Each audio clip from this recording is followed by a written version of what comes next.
very pleased to introduce Jeremy Towler as our keynote speaker for today.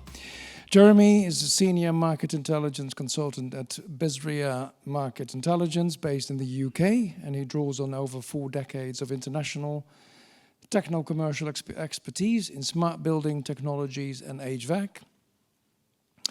Jeremy's work has taken him to many corners of the globe to understand country markets, establish their metrics, identify trends, threats and opportunities for developing robust company strategies. Jeremy. Good evening, ladies and gentlemen. And I'd like to thank the DECT Forum NR Plus Building Interest Group for inviting me to speak to you this evening to provide some insights into the market for building automation and control systems and the significance of wireless technology in these solutions. Perhaps first of all, for those of you who may not know BSRIA, stands for the Building Services Research and Intelligence Association. And BSRIA is a science-driven, independent organization promoting knowledge and providing specialist services for construction and building service stakeholders.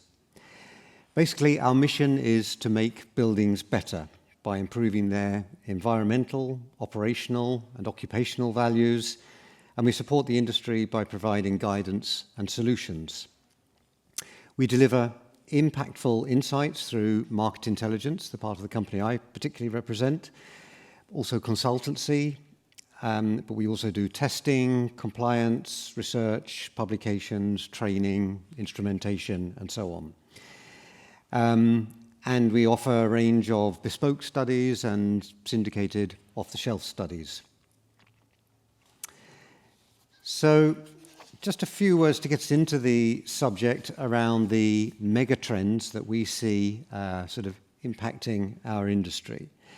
And we're all aware that our climate is warming. We all know the challenges of that: rising temperatures, rising carbon emissions, extreme weather events, poor air quality, and so on. At the same time, we're seeing continued expansion of the global population, combined with the migration of people towards urban centres, which of course is putting pressure on the built environment, from buildings to infrastructure. At the same time, we have an ageing population, particularly in the Western world,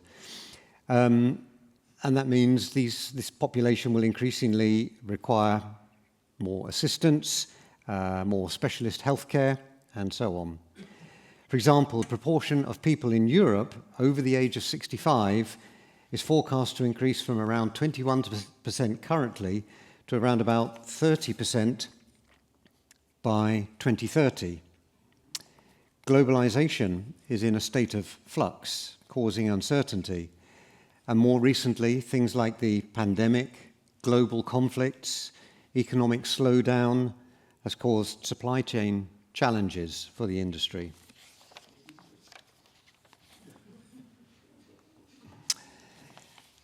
There are numerous trends and factors that are affecting, in particular, commercial buildings, and that's sort of the area that we focus on principally, including energy cost. It's a well-known fact, I think, that buildings account for around about 40% of total energy consumption, 36% of CO2 emissions, and around 3/4 of all buildings are deemed inefficient. ESG and compliance with regulations and sustainability targets. 9 out of 10 publicly traded companies are adopting ESG programs. Investors are increasingly applying these non-financial factors as part of a risk and growth opportunity analysis. And building automation is now seen as essential to emissions and energy reduction, as well as to regulatory compliance. And then workforce-related issues such as staff satisfaction, providing a better environment for workers in their place of employment, retaining workers, inspiring them to stay in the environment that they're working in, as well as integrating hybrid working nowadays has been very common. The COVID pandemic focused attention on indoor air quality, and there is increased uptake of voluntary schemes supporting well-being, health, and improved building control. Examples like LEED, BRIAM, WELL, and so on. Skill shortage is something that we hear about all the time when we do our market studies, so that's prevalent throughout the industry. Although we are now seeing some suppliers coming out with AI solutions which are helping to address this challenge to a degree. These trends are creating a foundation for innovative technologies, products that leverage digital, automated controls, cloud, wireless connectivity, cybersecurity, and now AI, benefiting both building owners and building occupants. Regulation, too, plays an important role in this industry. And a revised Energy Performance of Buildings Directive was agreed in May 2024, requiring by December 2024 building automation and control systems, or BACs as we shorten it to, in all tertiary buildings whose HVAC energy output is greater than 290 kilowatts. And by the 31st of December 2029, that threshold is going to be lowered to anything greater than 70 kilowatts. Also, by May 2026, this year, monitoring of indoor environmental quality. It also harmonizes energy performance classes across the EU on a scale of A to G. So public and non-residential buildings must comply with at least level F by 2027 and level E by 2030. And energy performance certificates that require in non-residential buildings compliance with at least energy performance class F by 2027. Overall, the revised EPBD aims to substantially reduce emissions and energy use of EU buildings by 2030 and make it climate neutral by 2050, increasing the rate of renovations and improving energy performance information. It introduces a zero emission standard for new buildings, for non-residential from 2030, and from 2027 already for public buildings. And it's perhaps also worth noting that the EPBD EN 15232, which was a building automation standard just for Europe, is now replaced by the new EN ISO 52120-1, meaning its validity now extends worldwide.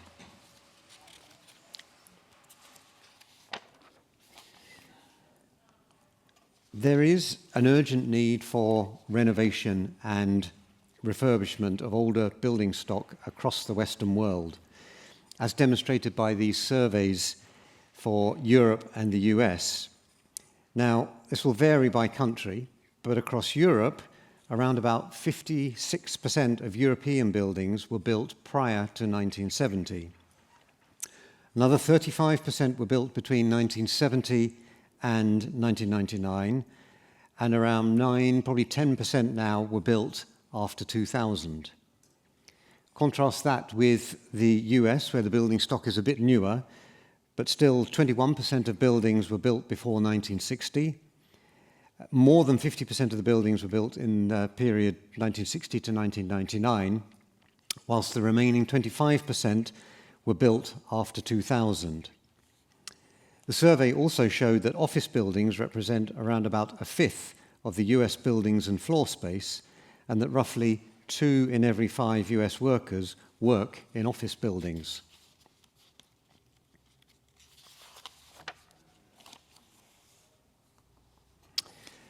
There are many assessments of the size of the building automation and control systems market, and it depends on the scope and definitions used. But for over 4 decades, I think, our company, BSRIA, has been reporting on the global building automation and control systems product market that is predominantly associated with managing and controlling HVAC equipment and comfort control. And this market grew by 5.7% in 2023 and 3.5% in 2024, pulled down actually in 2024 by a poor performance in China. But it reached $7.2 billion in 2024. It comprises DDC controllers, associated software, routers and gateway hardware, as well as field devices which comprise things like HVAC sensors, actuated valves, actuated dampers. These backed field devices represented a market of over $3 billion in 2025, and it's forecast to grow at around about 4% compound annual growth rate to $3.8 billion by 2029. Within this, the valves and actuators, the valve actuators and damper actuators are forecast to grow at around 3.6% CAGR to $1.5 billion by 2029, while sensor sales, which are particularly relevant for wireless communications, account for around $900 million, but they're forecast to grow at double that rate at around 6% CAGR to $1.2 billion by 2029. So where are the biggest opportunities? And again, this will vary somewhat by country, but at the global level, as shown here, offices, healthcare, and education buildings all have double-digit market shares, and together with data centers, they account for just over half the global market. Amongst the fastest growing segments are, in particular, data centers, as well as life science and pharmaceutical. We've seen in our current research, we're about to complete our latest study of the building automation market worldwide, and we've seen explosive growth in data center construction in the US, but also in parts of Southeast Asia and India, for example. In Europe, there are certain challenges around power consumption and provision of power, and that's certainly somewhat of a headwind. But we're seeing in some of the secondary countries, countries like Norway and Spain, that they are building out their data center infrastructure, and particularly because of the demand of AI to keep up with that rapidly growing demand. Wireless is certainly gaining traction. At BSRIA, we've been charting the uptake of wireless technologies for some time. And of course, they have faced a variety of headwinds, particularly in the early days, some of which are listed here, and there's still comments that we hear when we conduct our research, but concerns around things like range, how far can signals travel, physical barriers to reinforced concrete walls block the signal in some way, interference from other wireless frequencies, power requirements, latency, scalability, and cost. And of course, habit, the familiar response. We've always chosen a wired installation because it's robust. However, there are now strong tailwinds. Demand is being driven by the need for much more data, for better building management and control, and also to support compliance, the regulations that I spoke of, but also to support energy saving and better comfort control, as well as the need for easy, speedy installation and commissioning. Remote software update, certainly an advantage, especially in retrofits. And growing reliability, and as costs come down, this will only accelerate the rate of uptake. And AI is going to revolutionize the analysis of the data collected from sensors. It needs these sensors, the data from the sensors, to do its job. And at the same time, AI will help determine the recommended actions to be taken.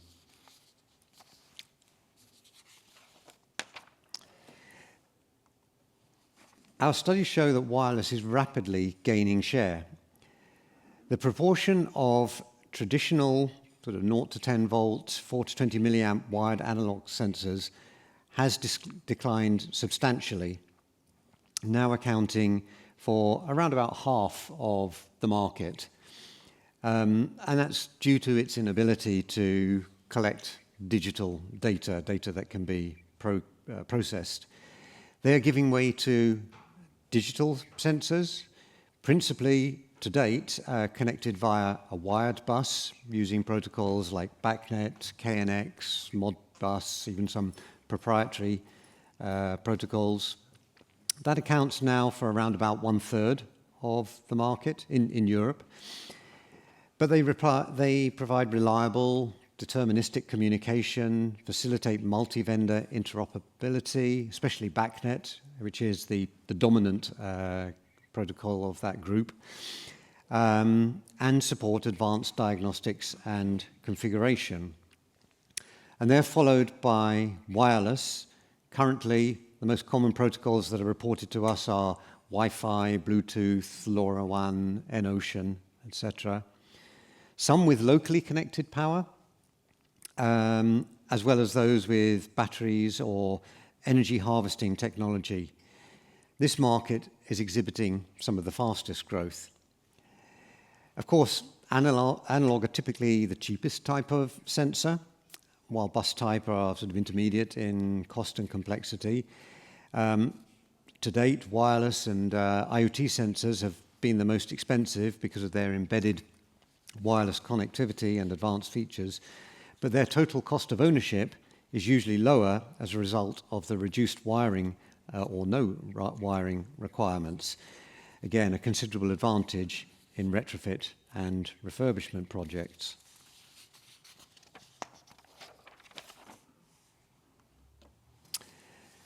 Our studies show that wireless building automation controllers penetration is broadly consistent globally, so around about sort of 5 or 6% overall, with a little higher penetration in the newer markets in the Middle East and Asia, where there's sort of greater acceptance and much more new build in that part of the world as well. At the global level, the penetration of wireless building automation controllers is perhaps not surprisingly highest for room control at 13%. Air handling units, fan coil units, rooftop control plant controllers represent a penetration of about 4%. Central plant, because of the complexity, only has a penetration of about 2% wireless. Lighting lends itself well to wireless communications, and that represents about 9% of all lighting controllers being wireless-based. And security, sort of access control and intrusion, around about 5%. So I think hopefully in those short few moments we've seen that there are strong drivers in place for smarter, more automated and connected buildings with a richer data pool from which to make informed decisions and increasingly put buildings on autopilot. There are many potential applications for wireless, some of which are indicated on this slide, ranging from monitoring to HVAC equipment and comfort control, ambient lighting, energy management, as well as safety, fire, and security applications. Our research clearly shows that wireless is on the rise, and there are lots of opportunities for new applications and organic growth. So, thank you for your attention.